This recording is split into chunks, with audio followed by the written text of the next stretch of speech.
हम सबके जीवन का एक मकसद है और उस मकसद को खोज लेना हमारा सबसे पहला मकसद है। चलो डोरेमोन के लास्ट एपिसोड को थोड़ा डिटेल में देखते हैं। डोरेमोन के गए हुए अब काफ़ी समय बीत चुका था। नोबिता और उसके सारे दोस्त अब बड़े हो चुके थे।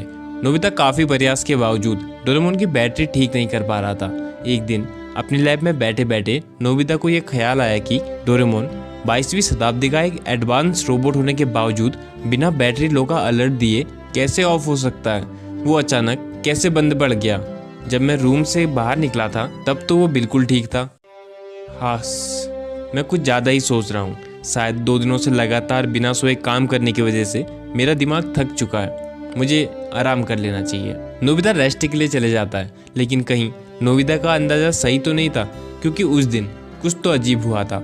इसके बाद सालों पहले का वो सीन दिखाया जाता है। डोरेमोन की बैटरी खत्म होने से आधा 1 घंटे पहले एक अनजान व्यक्ति डोरेमोन से मिलने आया था। वो व्यक्ति और डोरेमोन चर्चा कर रहे थे। वो व्यक्ति डोरेमोन को बताता है कि हर एक रोबोट को कुछ समय बाद बैटरी बदलवानी पड़ती है और तुम्हारी बैटरी जल्द ही खत्म होने वाली है।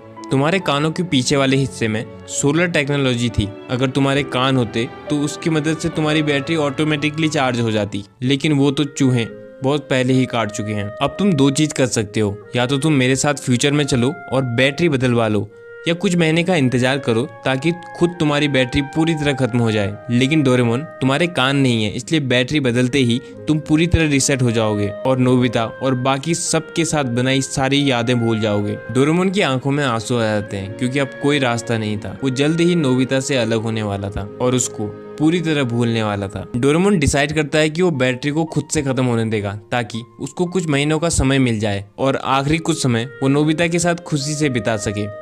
वो व्यक्ति मान जाता है और वापस जाने लगता है। डोरेमोन कॉमिक बुक पकड़ता है और बैठ जाता है और अंदर ही अंदर ये सोच रहा होता है कि अपने आखिरी कुछ समय में वो अपने दोस्त नोबिता से बिल्कुल नहीं लड़ेगा और बहुत प्यार से रहेगा। लेकिन तभी वो व्यक्ति पीछे से डोरेमोन के ऊपर एक हाई वोल्ट इलेक्ट्रिक गन से शूट कर देता है, जिससे डोरेमोन को एक बहुत जोर का शॉक लगता है और डोरेमोन की बैटरी पूरी तरह डिस्ट्रॉय हो जाती है। डोरेमोन सुन्न पड़ जाता है और वहीं पे ऑफ हो जाता है। वो व्यक्ति टाइम टीवी को कबर्ड में रख के टाइम मशीन में बैठ के वापस भाग जाता है और अपने साथ डोरेमोन की टाइम मशीन भी चुरा ले जाता है। कुछ देर बाद नोबिता घर पहुंचता है और डोरेमोन से गैजेट मांगने लगता है, जिससे वो जियान को मजा चखा सके। उसकी नजरों के सामने डोरेमोन जमीन में गिर जाता है। नोबिता डोरेमोन को जगाने की बहुत कोशिश करता है, लेकिन डोरेमोन पूरी तरह बंद हो चुका था।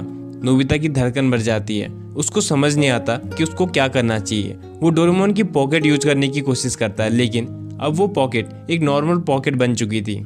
नोबिता अलमारी खोलता है ताकि उसको कोई गैजेट मिल जाए